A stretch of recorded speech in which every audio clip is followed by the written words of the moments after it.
अस्सलाम वालेकुम नाज़रीन, प्रोग्राम द रिपोर्टर्स में मैं हूं आपका मेज़बान समी इब्राहिम और यहां पर इस्लामाबाद में मेरे साथ हैं साबिर शाकिर, लाहौर स्टूडियोज़ में मेरे साथ हैं आरिफ हमीद भट्टी और आज हमें नबील गबूल साहब खुसूसी तौर पर टेलीफोन के ज़रिए हमें ज्वाइन करेंगे। और जो आज का मेन इशू है वही स्टोरी जो कल से शुरू हुई, वो MQM के हवाले से, जो उनके कायद ने पाकिस्तान को गालियाँ दी, उसके बाद यलगार की पहले मीडिया हाउसेस पर और ख़ास तौर पर ARY पर, और फिर ये कहा कि हम रेंजर्स हेडक्वार्टर के सामने भी जाएंगे। रात को गिरफ्तारियां भी हुई, लेकिन आज जो प्रेस कॉन्फ्रेंस थी फारूक सत्तार साहब की, उस पर ख़ास तौर पर गुफ्तगू करेंगे। उसमें उन्होंने ये तासुर देने की कोशिश की कि अल्ताफ़ हुसैन साहब से हट के अब MQM की जो पाकिस्तान की क़यादत है वही सारे फ़ैसले करेगी, लेकिन ये वही राब्ता कमेटी है जिसका अल्ताफ़ हुसैन साहब ने जिसकी अनाउंसमेंट की। और फिर उसके बाद फारूक सत्तार साहब ने कहा कि कल इलेक्शन हम जीतेंगे, और ये वही उनके उम्मीदवार इलेक्शन में हिस्सा ले रहे हैं जिनकी नॉमिनेशन अल्ताफ़ हुसैन साहब ने की थी। एक ऐसा एक टैक्टिक उन्होंने इस्तेमाल किया है। बहुत सारे तजिया निगार जिनसे आज मेरी बात हुई है वो ये समझ रहे हैं, सोच रहे हैं कि ये अपने आप को उस गद्दारी के मुकदमे से बचाने की कोशिश की है, अपनी पार्टी पर पाबंदी ना लगे ये कोशिश की है। और सब लोग देख रहे हैं हुकूमत पाकिस्तान की तरफ के बच्चों का खेल है। एक पार्टी का सरबराह गाली देता है पाकिस्तान को और उसके बाद उन्हीं के वर्कर्स मीडिया हाउसेस पर भी हमला करते हैं, यलगार करते हैं, लेकिन अभी तक ना कोई बगावत का पर्चा है, ना अभी तक वफाकी हुकूमत की तरफ से हमें ये नज़र आया कि बरतानिया की हुकूमत से रब्ता करके ये कहा गया हो कि आपका शहरी क्या कर रहा है। एक ऐसा सन्नाटा और खामोशी है, इस पर बात करेंगे। और दूसरा, इमरान खान का आज प्रेस जो उनकी गुफ्तगू है जिसमें उन्होंने कहा है कि 3 तारीख को वो लाहौर में मार्च करेंगे, पनामा लीक्स ख़त्म नहीं हो सकता। और उन्होंने ये कहा कि जो लोग ये कह रहे हैं कि हमारे रैलीज़ में लोग नहीं आ रहे, वो देखेंगे 3 तारीख को लाहौर में क्या बड़ा इज्तिमा है। मैं प्रोड्यूसर साहब नबील गबूल साहब हैं हमारे साथ, वो थोड़ा सा टेक्निकल फ़ोन उनके साथ मिलाने की कोशिश हो रही है। साबिर, आज जो प्रेस कॉन्फ्रेंस है जनाब फारूक सत्तार साहब की, कोई बुनियादी तौर पर उसमें तब्दीली नहीं आई। कहीं पे अल्ताफ़ हुसैन साहब की उन्होंने मुज़म्मत नाम लेके नहीं की। मैं तो ये सोच रहा था कि वो ये कहेंगे कि अब वो शख्स जिसने पाकिस्तान को गाली दी, चाहे वो अल्ताफ़ हुसैन ही हो, उनका MQM से कोई ताल्लुक़ नहीं, लेकिन वो तो आके एक कितना माज़रत खाना अंदाज़ और वो एक लच्छेदार गुफ्तगू, एक नया फ्रॉड, एक नया चक्कर चलाने की उन्होंने कोशिश की कि किसी तरीके से 9-0 वापस मिल जाए और वो सारा कुछ वापस हो जाए। और फिर उसी उम्मीदवार, जैसा मैंने पहले कहा, जो अल्ताफ़ हुसैन ने जिनकी नामजदगी की थी मेयर के लिए, डिप्टी मेयर के लिए और तमाम दूसरे ओहदों के लिए, उन्हीं को इलेक्शन के ज़रिए जितवाने की कोशिश। और तब्दीली है कहाँ पे? ये जो एक मीडिया ने मुझे लगता है पता नहीं किस परसेप्शन के तहत ये हेडलाइंस और ये सुर्खियाँ लगानी शुरू कर दी कि -1 फार्मूला, इधर तुम इधर हम, और पता नहीं अल्लाह ताल्लुकी हो गई। ये सब चकमा किसको दिया जा रहा है? बेवकूफ़ किसको? पाकिस्तान के अवाम को, पाकिस्तान के अवाम को और कानून को चकमा देने की कोशिश की गई है। पहली बात तो ये है कि रात जब अल्ताफ़ हुसैन साहब ने वो जो इंतहाई मुतनाज़े और मुग़ल्लस किस्म की जो तकरीर की थी और उसमें जिस तरीके से पाकिस्तान को बुरा भला क्या कहा गया, तो उसके बाद अल्ताफ़ हुसैन साहब को कोई 2-3 घंटे के बाद समझाया गया कि आपने कोई थोड़ी सी ज़्यादा कर दी है। तो उसके बाद उन्होंने कहा, अल्ताफ़ हुसैन साहब को हिदायत की लंदन MQM ने और ख्वाजा इजहार साहब को कि आप जाएं और जाके माफ़ी तलाफ़ी कर लें। डॉक्टर आमिर लियाकत हुसैन ने 1-2 चैनल्स पे ये माफ़ी तलाफ़ी का काम किया भी, लेकिन रेंजर्स ने उससे पहले उनको काबू कर लिया, उठा लिया और साथ ले गए, क्योंकि उन्होंने इन्वेस्टिगेट करना था। फिर ये आज सारी रात लंदन MQM और कराची MQM जो है वापस में राब्ते में रहे। इस्लामाबाद का क्या रोल है इसमें? मैं एक थोड़ा सा बता दूं बैकग्राउंड, उसके बाद ये सारी रात राब्ते में रहे हैं। आज सारा दिन पैगाम रसानी होती रही है गैर मारूफ नंबरों से, जो इनके ऑफिशियल नंबर हैं उनसे नहीं, गैर मारूफ नंबरों से रब्ता कारी और ये सारी चीज़ें हुई। और आज अल्ताफ़ हुसैन साहब ने जो अपना फारूक सत्तार साहब ने जो प्रेस कॉन्फ्रेंस की है वो अंडरस्टैंडिंग के साथ थी। इसमें 1% भी शुबा नहीं होना चाहिए कि वो अंडरस्टैंडिंग के साथ थी। उसकी वजह यह है कि कल बल्दियाती इलेक्शन है, बल्दियाती कल या परसों, उसमें चेयरमैन डिप्टी चेयरमैन उनका इंतखाब करना है। एक तो उसको समेटना है, दूसरी बात यह कि ये मेरे पास इलेक्शन लॉज हैं पॉलिटिकल पार्टीज़ एक्ट के, मैं उसका आर्टिकल है 15। आर्टिकल 15 क्या कहता है कि जब भी किसी सियासी जमात पे फ़ौरन फंडिंग साबित हो जाए या पाकिस्तान की सलामती और यकजहती के ख़िलाफ़ उसके साबित हो जाए, सामने आ जाए इतना मटेरियल, तो ऐसी जमात को नाअहल करार दिया जा सकता है। और ऐसी जमात को नाअहल करार देने के लिए फेडरल गवर्नमेंट 15 दिन के अंदर अंदर सुप्रीम कोर्ट में, मैंने यही पूछा था, इस्लामाबाद इसमें शामिल है, यानी आपने ये कानून पढ़ना शुरू कर दिया? जी मैं बताता हूँ सर, 15 दिन के अंदर अंदर रेफरेंस भेजा जाएगा सुप्रीम कोर्ट को और सुप्रीम कोर्ट उसके बाद फैसला करेगी। और इसके नतीजे में क्या होगा, अगर ये रेफरेंस चला जाता है, सियासी जमात कोई भी कलअदम हो जाती है, तो उसके तमाम अरकान पार्लिमान, सूबाई असम्बली, सेनेट और कौमी असम्बली, वो 4-4 साल के लिए नाअहल हो जाते हैं, इल्ला ये कि वो उस जमात से डिसएसोसिएट हो जाएं जिसके खिलाफ ये रेफरेंस जा रहा है उस फैसले के आने से पहले पहले। तो ये पेशबंदी की है MQM की पार्लिमानी कुव्वत ने, पार्लिमानी अरकान ने, पार्लिमान के अरकान ने, उसमें सेनेट, कौमी असम्बली, सूबाई असम्बली, उन्होंने ये पेशबंदी की है कि अगर कल कलान हमें कलअदम करार दिया जाता है तो हम कह सकते हैं कि जी हमने लंदन MQM से अलहदगी और ला ताल्लुकी का ऐलान कर दिया है और उससे डिसएसोसिएट कर लिया ज्वाइन। अगर आप इजाजत कर लें उसके बाद मैं आपको बताता हूं। भट्टी साहब मैं आता हूं आपकी तरफ, मुझे इजाजत। नबील गबोल साहब ने हमें कर लिया ज्वाइन। अस्सलाम वालेकुम नबील गबोल साहब। जी वालेकुम सलाम। नबील साहब, मैं हारून रजा साहब को सुन रहा था जो MQM का कॉन्स्टिट्यूशन है वो कहते हैं कि उसमें अल्ताफ हुसैन उसके कायद हैं और वो जो चाहें फैसला कर सकते हैं। फारूक सत्तार साहब तो डिप्टी कन्वीनियर हैं और किसी भी वक्त इनको वो फायर कर सकते हैं। और जो आज प्रेस कॉन्फ्रेंस आपने देखी, आप भी रहे MQM में, ये कितना बड़ा टोपी ड्रामा है?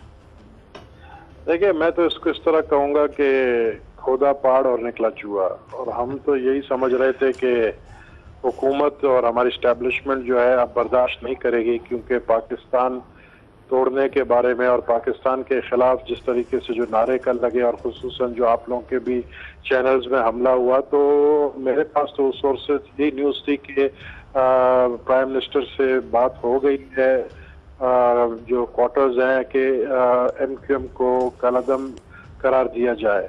और लेकिन बाद में जो है कुछ वजीरों ने, मिनिस्टर्स ने जो है अपना रोल प्ले किया और जो है MQM को बचा गए। और मैं समझता हूँ आज फारूक सत्तार ने MQM को बचा लिया और जो भी हमारे क्वार्टर्स हैं या जो भी हमारी हुकूमत है उसको जो है इन लोगों ने, MQM वालों ने आज मामू बना लिया। अदरवाइज तो मैं समझता हूँ कि आज के दिन और इतनी जल्दी 24 आवर्स से भी पहले ये फैसला हो गया कि T- अल्ताफ तो ये कह रहे हैं, लेकिन क्या अवाम जो है पब्लिक जो वोट देती है पतंग को और अल्ताफ हुसैन को, क्या वो जो है अल्ताफ हुसैन को माइनस करने के लिए तैयार है या नहीं है? क्या फारूक सत्तार 9-0 में बैठने के काबिल है या नहीं है? ये सब चीज देखनी है। तो मैं समझता हूँ कि ये तो 3 साल पहले ही ये प्लानिंग हो चुकी थी कि फारूक सत्तार जो है वो लीड करेगा MQM को। और उसके बाद फिर हिम्मत फारूक सत्तार साहब ने नहीं दिखाई और ये सोचा गया कि वैसे ही अल्ताफ हुसैन की तबीयत इतनी खराब है कि किसी भी वक्त वो अल्लाह को प्यारे हो जाएंगे, तो हमें क्या जरूरत है कि हम ये प्लान करें। तो 3 साल पहले ही ये प्लानिंग हो चुकी थी माइनस अल्ताफ हुसैन। और आज मैं समझता हूँ कि इतना भी बोलना फारूक सत्तार की तरफ से और दूसरे MNAs और सेनेटर्स साथ बिठाना, ये भी बहुत बड़ी बात है मेरी नजर में कि वो कह रहे हैं कि अब पार्टी जो है वो कराची से चलेगी। लेकिन टेम्परली मैं देख रहा हूँ इसको, मैं समझता हूँ आने वाले दिनों में आगे जाकर गवर्नमेंट को, एक हमारी स्टैब्लिशमेंट को एक फैसला लेना पड़ेगा, क्योंकि अल्ताफ हुसैन वो शख्स है जिसको हम 5 साल से सुन रहे थे कि वो एनी टाइम अल्लाह को प्यारे हो जाएंगे और उनकी जो तबीयत है वो इस हालत में है कि मेंटली तौर पर भी वो स्टेबल नहीं है। लेकिन ना वो पर्दे से हट रहे हैं और ना वो नजर आ रहे हैं कि वो पर्दे से हटेंगे। बल्कि अब तो कंट्रोल इतना नजर आ रहा है कि वो वहां पर बैठकर ये जो आज सारा कुछ हुआ, बहुत सारे लोग ये कह रहे हैं कि शायद इसके पीछे भी उन्हीं का ज़हन था। भट्टी साहब, मैं आपका कमेंट चाहता हूं, लेकिन उससे पहले मैं फारूक सत्तार साहब की प्रेस कॉन्फ्रेंस के कुछ हिस्से आपको सुनवाना चाहूँ। एक तो वो हिस्सा जिसमें जो ये शक किया जा रहा है कि अल्ताफ हुसैन साहब पूरी साजिश में या लंदन की MQM शरीक है, उनसे जब उन्होंने खुद ये फरमाया कि हमारा मुस्तकबिल का फैसले किस तरह से होंगे, किन किन से हम मशवरे करेंगे। प्रोड्यूसर साहब अगर वो जरा सुनवा सकें तो। क्योंकि कायदे तहरीक अल्ताफ फैसले हम कर रहे हैं, मुत्तहिदा कौमें पाकिस्तान करेगी। सलाह मशवरा राय पूरी दुनिया से कहीं से भी हमें राय और मशवरा आएगा, हम बिल्कुल लेंगे। जो हमारे कॉलीग्स हैं, जो हमारे रफीक हैं, वो हमसे अलग नहीं हैं, लेकिन MQM को यानी रफ़ीक हमसे अलग नहीं है और पूरी दुनिया से मशवरा करेंगे। और एक और उन्होंने बात कही कि ये बीमारी की वजह से जो इस वक्त उनकी तबीयत ख़राब हो जाती है, पाकिस्तान को गालियां देने से तबीयत ठीक हो जाती है, वो ज़रा उनका हिस्सा सुनवा दें कि वो किस तरह से बता रहे हैं कि ये एक आर्जी टेम्परेरी अरेंजमेंट होगा। क्योंकि कायदे तहरीक अल्ताफ भाई ने भी अपने बयान में ये कहा है कि उन्हें भी हजीमत हुई, निदामत हुई और ये गलत है और ऐसा नहीं होना चाहिए था, और उसकी उन्होंने भी माफ़ी मांगी है। ये खैर इन्होंने शॉट दूसरा चला दिया प्रोड्यूसर साहब ने, लेकिन इसमें भी वो अल्ताफ हुसैन साहब की सफाई दे रहे हैं कि उन्होंने भी माफ़ी मांगी है। भट्टी साहब वो दूसरा शॉट जब तक ये ढूंढेंगे आप इस पे कमेंट फरमाइए। बिस्मिल्लाहिर्रहमानिर्रहीम। एक तो आप मुझे लेके एयरवाई का टाइम ज़ाया कर रहे हैं। खैर चलें, मजबूरी या नौकरी है, मैं थोड़ा सा बोल लेता हूँ। कहता फ़कत जंजीर बदली जा रही थी, मैं समझा कि रिहाई हो गई है। गुजारिश ये है कि रिहाई भी नहीं हुई। अल्ताफ आज जो फ़ारूक सत्तार साहब ने प्रेस कॉन्फ्रेंस की है, आपको पता है वो 302 दहशत गर्दी एक्ट के मुकदमे के तहत कल रात उनका मुकदमा हुआ है। उनकी वो उधर प्रेस कॉन्फ्रेंस करना अदारों हुकूमत के मुंह पर एक दाग है, दाग। क्या गद्दारे पाकिस्तान के जिसके खिलाफ मुकदमा हो, जहां ये नारे लगाए जाए कि पाकिस्तान अस्तगफिरुल्लाह मुर्दाबाद, और वो बंदा प्रेस कॉन्फ्रेंस करे, तो क्या उस हुकूमत को रहने का इख्तियार है? एक एक बात उन्होंने अल्ताफ हुसैन की मर्जी से पूछ के की। ओ भाई, आप अल्ताफ हुसैन को मुझे बताएं फ़ारूक सत्तार किस कैपेसिटी में कर रहे हैं? जब वो अल्ताफ हुसैन पाकिस्तान के खिलाफ जहर उगल रहे थे तो फ़ारूक सत्तार था तो उसको उधर बैठे हुए थे। क्या उन्होंने एक दफ़ा कहा कि जी मुझे सुल्तानी गवाह बनाए? मेरे सामने अल्ताफ हुसैन ने पाकिस्तान को तोड़ने की बातें की। यार, इतनी बेबस हुकूमत, इतनी लाचार हुकूमत, इतनी अपाहज हुकूमत, इतनी लाकानूनियत पाकिस्तान में, इससे नहीं। और दूसरा, फ़ारूक सत्तार ने आज जितनी खूबसूरती से MQM का केस लड़ा है, पुराने दौर में एक के बरोही वकील होते थे, वो भी नहीं कंटेस्ट कर सकते थे, ऐसा खूबसूरत। उन्होंने तो हुकूमत को इतने थप्पड़ मारे हैं, हमारे अदारों को, कि जी उनकी ज़हनी कैफियत ठीक नहीं थी, तनाव ठीक नहीं था, वो दरअसल प्रेशर में थे, उनके बंदों को एजेंसियाँ मार रही थी, तो इसलिए उन्होंने बोला। पाकिस्तान में आपने गद्दारी को लीगल करार दे दिया है। मैं कल से ज़्यादा दर्दनाक दिन आज है। कल तो एक अचानक इत्तफाकन हादसा हो गया, मीडिया पे अटैक हो गया, पाकिस्तान के खिलाफ नारे लगाए, वर्किंग जर्नलिस्ट पे तो है रोजाना अटैक होता है। ये नारे तो वो हमेशा से लगाते हैं, लेकिन अल्ताफ हुसैन तो हमेशा ये कई दफा वो कह चुके हैं पाकिस्तान तोड़ दो, नासूर है। ये पहली दफा नहीं कहा उन्होंने, लेकिन तो कल जी यार वो तो समी साहब तोड़ दो, लेकिन जो हुक्मरान कानून बनाए किस लिए हैं? कानून क्या दहशतगर्दों की पनाहगाह है? अगर तब तो फ़ारूक सत्तार को ले गए थे, किस कानून के तहत छोड़ा? यहाँ आप लिखेंगे जो कल जो पर्चा किया था वो झूठा था, उसको खारिज करें, यहाँ उसको सजा दें। खुदा रसूल का वास्ता मैं बताऊं, ये जो कल नारे लगे हैं इंडिया की मर्जी से लगे हैं, आपकी मौजूदा हुकूमत की आशीर्वाद के बाद लगे हैं। परवेज रशीद साहब उन्हें मिले थे, एयर वही पहले ही उनके टारगेट पर था, उन्होंने टारगेट अचीव किया। उन्होंने आपको भी मैसेज दे दिया, मुझे भी दे दिया कि जो जुबान उठाएगा उसको किसी भी सूरत में कत्ल कर दिया जाएगा, उसका दफ्तर तबाह कर दिया जाएगा, उसको माशी बदहाली का कर दिया गया। फ़ारूक सत्तार की आज की प्रेस कॉन्फ्रेंस के बाद पाकिस्तान में आइन और कानून का चैप्टर क्लोज कर देना चाहिए, जहां दहशत गर्दों को उस प्रेस कॉन्फ्रेंस से जहां ARY के दफ्तर में दस्ता मुसल्ला हमला करने गए, उधर ही उन्होंने आज प्रेस कॉन्फ्रेंस की। शर्म अगर हमें नहीं आती। नबील कबूल साहब, वफाकी हुकूमत जिसके ज़िम्मे काम है कि वो गद्दारी का पर्चा दर्ज करे, बजाय इसके कि ये जो सारे लोग हैं जो आला काल बने हुए थे, जब पाकिस्तान को गालियां निकाली जा रही थी, पाकिस्तान के मीडिया हाउसेस पर हमले की बात की जा रही थी, ये वहाँ पर मौजूद थे, इनको छोड़ दिया गया। और आज ये एक तो इन्होंने प्रेस कॉन्फ्रेंस की, गवर्नमेंट जो है बिल्कुल खामोश रही, और आपने खुद जिक्र किया कि कुछ वुज़रा ने इसमें की मिलजुल कर बात की। तो फिर यह जैसे भट्टी साहब कह रहे हैं, अब पाकिस्तान को गाली और पाकिस्तान से गद्दारी, ये पाकिस्तान में अब लीगल हो गया। देखिए, आप किस वफाकी हुकूमत की बात कर रहे हैं समी भाई? ये वफाकी हुकूमत जो प्राइम मिनिस्टर नवाज शरीफ की है, जब इंडिया के प्राइम मिनिस्टर साफ अल्फाज में बलूचिस्तान में जो भी हो रहा है और रॉ कर रहा है उसकी हिमायत कर रहे हैं, और पाकिस्तान के अंदरूनी मामलात पर जो है वो स्पीचेस कर रहे हैं, और उसका जवाब भी प्राइम मिनिस्टर ने अभी तक नहीं दिया है। तो आप किस वफाकी हुकूमत के बाद? और यही जो अल्ताफ हुसैन है, मैं बार बार अपने हर टॉक शोज में कह रहा हूं कि ये शख्स जो है ये रॉ का एजेंट है, और फिर ये अब मुझसे पूछा जाता है आप सबूत पेश करें, हम तो 20 साल से सुन रहे हैं। और भाई इससे ज्यादा और क्या सबूत होगा जो कल उसने तकरीर में कह दिया है कि पाकिस्तान के खिलाफ, पाकिस्तान के तोड़ने के हवाले से जो बात की है, इससे बड़ा और सबूत क्या इनको चाहिए? आर्टिकल 6 किसको, आर्टिकल 6 बनाया किस लिए? सिर्फ शोकेस में रखने के लिए आर्टिकल 6 जो है कॉन्स्टिट्यूशन का हिस्सा बनाया गया? क्या इस मुल्क के अंदर कभी आर्टिकल 6 को इस्तेमाल, ये शख्स है अल्ताफ हुसैन जिसके खिलाफ आर्टिकल 6 इस्तेमाल होना चाहिए। और उन सब शख्स के खिलाफ जो सामने आपके चैनल में भी नजर आ रहे जो बैठे हुए, इंक्लूडिंग फारूक सत्तार और आमिर खान और कितने MNA जो आज भी प्रेस क्लब में मौजूद थे। तो हम तो यानी हमारे दुश्मन तो हम पर हंसेंगे कि भाई हम जब कुछ बात करते हैं तो पूरी जो है मीडिया हमारे खिलाफ, इंडिया के खिलाफ बोलने लगती है कि जी इंडिया जो है अंदरूनी मामला पाकिस्तान के अंदर मुदाखलत करी। यहाँ पाकिस्तान में अंदर बैठकर पाकिस्तान के तोड़ने की बात करने वाली जमात को जो है आप उसको कलदम नहीं कर सके। आपने 9-0 को, मुझे तो यही अब लगता यही है कि ये अनकरीब 24 घंटे के अंदर जो है 9-0 को दोबारा डीसील कर देंगे, दोबारा खोल दिया जाएगा। तो ये आप किसको यानी फैसिलिटेट कर रहे हैं? उन लोगों को फैसिलिटेट कर रहे हैं, उस जमात को फैसिलिटेट कर रहे हैं जो पाकिस्तान को तोड़ने की बातें खुलेआम कर रहे हैं। और ये कौन सी माफी है कि जी आज माफी मांग ली है अल्ताफ हुसैन ने और फिर पाकिस्तान के खिलाफ बात कर लिया तो आपने कह दिया कि जी उसकी ज़हनी हालत ठीक नहीं है। जब तक वो अपनी हालत ठीक नहीं करे जब तक हम पार्टी को चलाते हैं।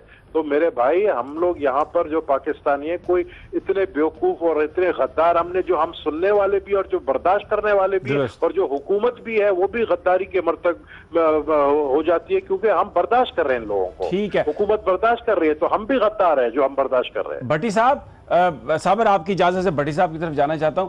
भट्टी साहब, ये कल भी बात थी, आज भी आपने बात की कि मुझे कुछ लोग ये बता रहे हैं कि जो गिरफ्तारियां हुई थी वो भी शायद आर्मी चीफ के इनिशिएटिव पे हुई थी। प्राइम मिनिस्टर का तो मुज़म्मती बयान रात को 12:30 बजे आया जब सारी गिरफ्तारियां हो गई। लेकिन क्या ये फिर बाद में कोई प्रेशर डला है ये जिन लोगों को रिलीज कर दिया गया? और आज इस पर जरूर कमेंट करें, एक बात पर जरूर कमेंट करें कि पाकिस्तानी मीडिया सारा दिन फारूक सत्तार साहब होटल में चले गए, फारूक सत्तार साहब बाथरूम में चले गए, फारूक सत्तार साहब घर में चले गए, जैसे कोई हीरो बात कर रहा है। ये हमारे मीडिया ने भी कभी इस बात को सोचना है कि नेशनल इंटरेस्ट क्या है और किसको हमने दिखाना है और किसको हमने नहीं दिखाना? मैं समझता हूं समी भाई, नबील गबोल सब 100% करते हैं, इसमें हम भी गिरफ्तारी के मुर्तकब हो रहे हैं। एक बंदे पे जिसपे एक रोज पर पहले गद्दारी का पर्चा हो रहा है, 780 के तहत पर्चा हो रहा है, पाकिस्तान को तोड़ने का पर्चा हो रहा है, उस महफिल में वो शरीक है, उसका रेंज वो करता है। आज हम हीरो बना के पूरे 24 घंटे सिर्फ उसी को चला रहे हैं। तो खुदा रसूल का वास्ता, मोदी का क्या कसूर है?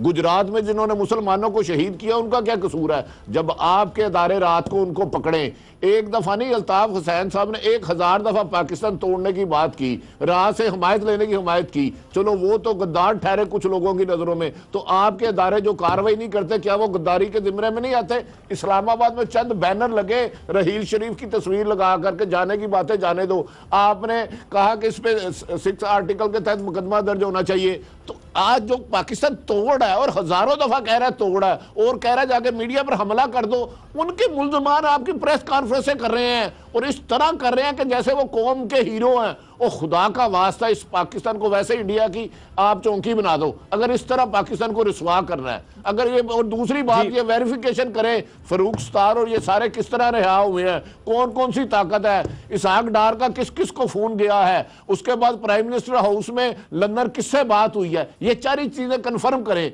ये पाकिस्तान को तबाह करने की आखिरी दहाई में शामिल हो चुके हैं। ये तसलसल है महमूद अचकज़ई के बयान का, जिन्होंने कहा था KP के अफगानिस्तान का हिस्सा है, ये बरामदन भुगती के बयान की एक तसलसल है। ये एक पाकिस्तान के खिलाफ साजिश है और पाकिस्तान की फौज और रेंजर्स को इतना कमजोर किया जा रहा है कि वो गद्दारों के खिलाफ भी अब कार्रवाई करने से डरते हैं। या भट्टी साहब हमारे साथ ही रहिए। बड़ी आपने हैं भट्टी साहब, बड़ी इंपॉर्टेंट आपने ये बात कही।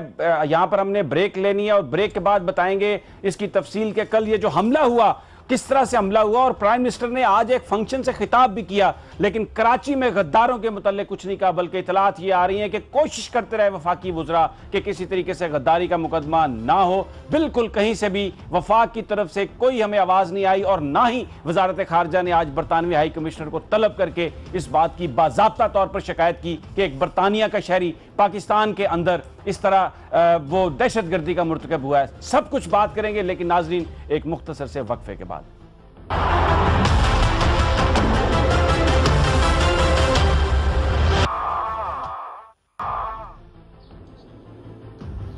वेलकम बैक नाजरीन, मैं आपको अब वो शॉट सुनवाता हूँ जनाब फारूक सत्तार साहब की वो गुफ्तगू जो आज उन्होंने की, जिसमें वो वाज़े तौर पर ये कह रहे हैं कि ये ख़राबी सेहत की वजह से वो गालियाँ निकालते हैं। पता नहीं ये कौन सी बीमारी है, पाकिस्तान को गालियाँ निकाल कर ठीक हो जाती है, लेकिन बहरहाल इस बीमारी की वजह से वो ये टेम्परेरी तौर पर उन्होंने अरेंज किया है ये सारा सेटअप। जनाब प्रोड्यूसर साहब अगर वो सुनवा दें तो। उज़र बार बार ये आ रहा है कि जहनी दबाव है, जहनी तनाव है, या कैफियत और सेहत है, तो पहले उस मसले को एड्रेस करने की जरूरत है। चुनाचे उस वक्त तक ये मुनासिब होगा और ये बेहतर होगा कि चूंकि ये मुत्तहदा कौमी मूवमेंट पाकिस्तान है और इस गलती की बार बार मुतहम्मिल नहीं हो सकती, इसलिए जरूरत इस बात की है कि मुत्तहदा कौमी मूवमेंट ऑपरेट भी पाकिस्तान में करे। ये क्योंकि उज़र आ रहा है कि उनकी बीमारी है, तो जब तक ये मामला ठीक ना हो, जब तक वो सेहत याब ना हो जाएं, उस वक्त तक वो मुत्तहदा कौमी मूवमेंट पाकिस्तान है, यहीं से वो ऑपरेट करेगी। और फिर जब तक वो सेहत याब ना हो, उनके ख़िलाफ़ पर्चा भी नहीं होना चाहिए, गद्दारी का कुछ भी नहीं होना चाहिए, और ये सारे लोग भी छूट जाएं।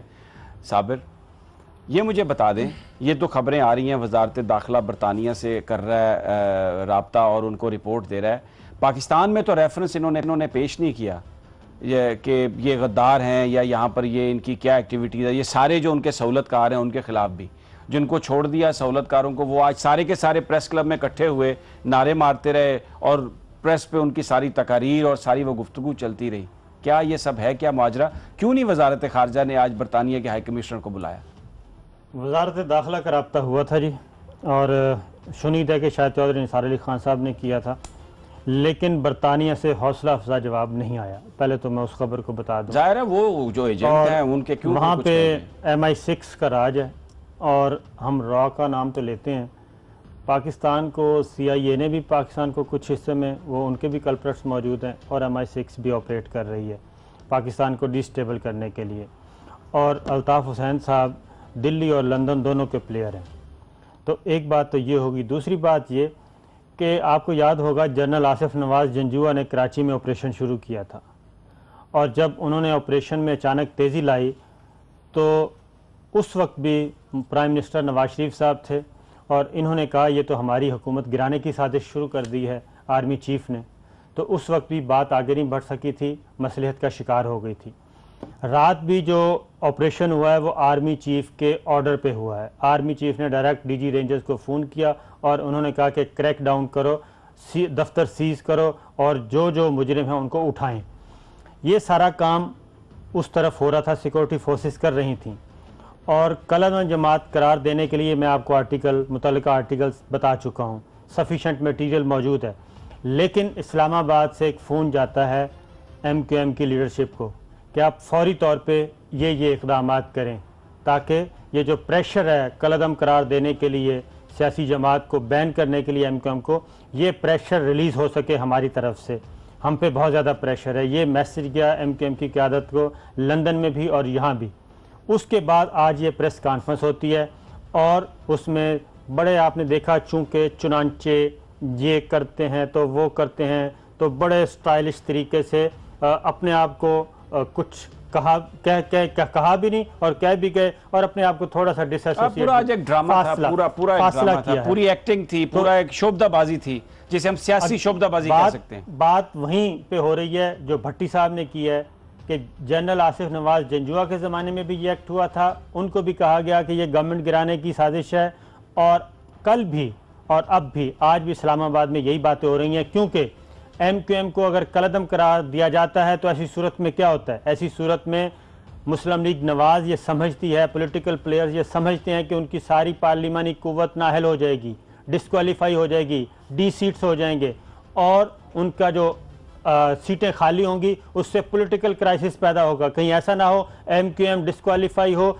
PTI भी इस्तीफ़े दे दे, कोई और आके इस्तीफ़े दे दे और ये सारी की सारी जो मलबा है वो गवर्नमेंट पे गिरे। इसलिए वफाकी हुकूमत का अभी तक ऐसा कोई इरादा नहीं है। ये जो आज प्रेस कॉन्फ्रेंस हुई है इसमें इस्लामाबाद भी शामिल है, मर्जी शामिल है उसकी, और उन्होंने सब ने मिल के ये सारा खेल खेला है। और अल्ताफ़ अब फारूक सत्तार साहब की बात गौर से सुने तो वो कह रहे हैं आर्जी तौर पे उस वक्त तक जब तक के हम हल नहीं तय कर लेते, जब तक वो तनाव की कैफियत से निकल नहीं जाते।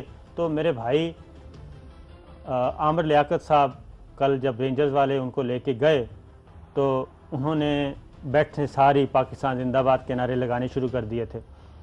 बात यह है कि पाकिस्तान जिंदाबाद का नारा नहीं बल्कि अल्ताफ़ हुसैन मुर्दाबाद का नारा किसी ने लगाया। अल्ताफ़ हुसैन साहब की मजम्मत की, लंदन MQM में जो कुछ हो रहा है उसकी मजम्मत की, रॉ जो फंडिंग कर रही है उसकी मजम्मत की, जो कुछ टारगेट किलर्स भारत से तरबियत लेके आए हैं उनकी मजम्मत की। ऐसा कुछ नहीं किया। भट्टी साहब से इसका जवाब लूंगा। मेरा तो सवाल ये, अगर वो मजम्मत कर भी दें तो जो जुर्म कल उन्होंने किया, क्या वो उस जुर्म की सजा उन्हें नहीं मिलेगी? क्या पाकिस्तान इतना ही अब सस्ता हो गया उसका नाम कि जो मर्जी आए उसको नासूर कह दे, भट्टी साहब जो मर्जी आए उसको गाली दे दे, और वजीर आजम साहब बोले ही ना।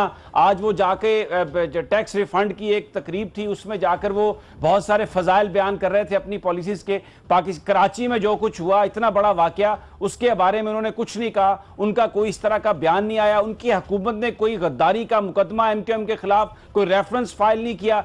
तो ये सब कुछ हमें कहां ले जाएगा? ये क्या, मेरा आपसे सवाल ये है कि अब हमारे इदारों में कोई इतनी सख्त नहीं, supreme court of Pakistan, Pakistan की सलामती के इदारे जिन्होंने हल्फ उठाया हुआ है पाकिस्तान की जोग्राफियाई और नजरियाती सरहदों का दिफा करने के लिए, रॉ के एजेंट इस तरह गालियां निकाल रहे हैं, पाकिस्तान मुर्दाबाद कह रहे हैं, लेकिन कोई उन्हें पूछने वाला नहीं, कोई उन्हें पकड़ने वाला नहीं, कोई उन्हें अपने बिलों से निकालने वाला नहीं। समी साहब, कल जो जुबान इस्तेमाल की गई ना जलसे में और उसके बाद हमला किया गया, वो इंडिया और CIA और रा और ये क्या मुसाद, इनकी एक प्लानिंग के तहत किया गया। मेरी एक गुजारिश है कि अभी ये आमिर लियाकत साहब का दे रहे थे, आमिर लियाकत साहब को तो फौरी तौर पे शामिल तफ्तीश कर लेना चाहिए। कल शाम तक सारे प्रोग्राम निकालें। वो उनको डिफेंड कर रहे थे अल्ताफ हुसैन को, जी हमारी पार्टी के इतने बंदे मारे गए, हम ये ना करें। और यार जिस मुल्क गद्दारी है, सजाए मौत, सजाए मौत। इस मुल्क में इशारा काटने पे 3 दिन आपकी जमानत नहीं होती, और मुल्क को तोड़ने की बात करके कि मुल्क को बनाने वालों ने गलती की, उनके बंदों को आप बनाकर टीवी पर हीरो हम पेश कर रहे हैं कि ये पाकिस्तान का निजात दहिंदा है, सुबह अपना मेयर की कैंपेन चला रहे हैं। क्या उन्होंने तो अल्ताफ से क्या पुलिस गई आज उनके पास, फारूक सत्तार के पास, कि आप बयान दे दिए आपके सामने? अल्ताफ साहब ने कहा कि पाकिस्तान का मुर्दाबाद, पाकिस्तान का बनना एक निहायत मनूसत है। आमिर लियाकत को शामिल तफ्तीश किया गया। अगर फिर ये चीज़ें आप पाकिस्तान को तोड़ने की इजाज़त लोगों को दे सकते हैं तो फिर इंडिया से गिला क्यों करते हैं आप? मुझे सिर्फ एक गुजारिश दे दे, राह से शिकवा आप क्यों करते हैं? आप अमेरिका से शिकवा क्यों करते हैं? आप अफगानिस्तान से शिकवा क्यों करते हैं? कि जब अच्छा, मेरा एक सवाल है, मेरा एक सवाल है भट्टी साहब, जरा सुने एक सेकंड। मेरा एक सवाल है, मुझे आप ये बात बताएं कि मेरी कल से कुछ लोगों से बात हो रही है, वो ये कह रहे हैं कि MQM सिर्फ फेस पर थी, ARY पे जो हमला हुआ है उसकी प्लानिंग यहां पर इस्लामाबाद में की गई और वफाकी हुकूमत की सबसे बड़ी ये प्रॉब्लम थी। और आप भी अपने एक प्रोग्राम में कह चुके थे कि ARY पे हमला होगा, किस तरह से होगा ये आपको नहीं पता। ये मुझे बताइए, आपने कुछ किसी से बात की, ये ताने बाने ये क्या हुआ कि परवेज रशीद साहब वहां पर गए और उसके चंद घंटों के बाद ये हमला हो गया? ये क्या हुआ? सब कुछ प्लानिंग क्या थी? रेंजर को कहो परवेज रशीद को शामिल तफ्तीश कर ले, और जिसके कान में उधर उन्होंने बात की गई है, देखे ना 5-6 दिन से वहां भूख हड़ताल थी, आराम से वो नारेबाजी पाकिस्तान के सारे उगले, अचानक वफाकी वजीर वहां तशरीफ लेके जाते हैं, उनको कौन सी इतनी बड़ी आशीर्वाद दे देते हैं कि उसके बाद वो पाकिस्तान तोड़ने का नाम भी ले देते हैं। एक वाहिद चैनल जो पाकिस्तान की खुशहाली की बात करता है, जो पाकिस्तान के दुश्मनों के खिलाफ बात, उसके नाम लेकर वो कहते हैं एयर समय पे जाके अटैक कर दे। यार इसके बावजूद भी आप लोग नहीं समझ रहे तो अक्ल के अंधों के लिए तो फिर मौत ही है ना। मेरा मतलब है डॉक्टर शाहिद मसूद पे क्यों आपने पाबंदी लगाई है, उसका क्या कसूर है? उसके बाद वो एक उनके दूसरे तला है या कोई है, अरशद शरीफ साहब कह रहे थे 3 प्रोग्राम है एयरवे, सिर्फ वो इसलिए बंद करना चाह रहे हैं कि पाकिस्तान के गद्दारों के खिलाफ कोई बंदा उंगली ना उठाए, पाकिस्तान दुश्मनों की कोई बंदा निशानदेही ना करे। अल्लाह अल्लाह और खैर साला ये सिर्फ हमें सबक दिया। और मैं दूसरा बताऊं, ये अल्लाह की कोई नेकी है जो कल हमारे भाई उधर बच गए हैं। इनका प्रोग्राम था 2-3 बंदों को मौत के हवाले करना आपकी वो इस्लामाबाद हुकूमत का, ताकि इतना कि ये लोग डर जाए, खौफजदा हो जाए कि पाकिस्तान की सलामती के लिए बात ही ना करें, पाकिस्तान के मुझे ब्रेक लेनी है, बड़ी इंपॉर्टेंट बात। मैंने 2-3 बंदे बुलाए, फवाद हसन फवाद पकड़ ले, ब्रेक पर जाना है, फवाद हसन फवाद पकड़ ले, परवेज रशीद पकड़ ले, एक और पकड़ ले जो एक नया चेयरमैन बना हुआ है, आपको पता लग जाएगा इस साजिशों के पीछे इंडिया का कितना माइंड है। मुझे ब्रेक पर जाना है। भट्टी साहब कह रहे हैं कि केएम और मुस्लिम लीग नून एक ही सिक्के के 2 रुख हैं, एक प्लान करता है, दूसरा फैसिलिटेट करता है। पाकिस्तान के मीडिया पर जो हमले हो रहे हैं, पाकिस्तान की मुसल्लह अफवाज के खिलाफ जो हर्जा सराई की जा रही है, उसमें बिहाइंड द सीन ये दोनों मिले हुए हैं। एक मुख्तसर सा वक्फा और उसके बाद इमरान खान जिस तहरीक का ऐलान कर रहे हैं और वो कह रहे हैं कि 3 तारीख को इतने लोग होंगे, एक समंदर होगा कि लाहौर को वो सीज कर देंगे। लेकिन ये सब एक वक्फे के बाद।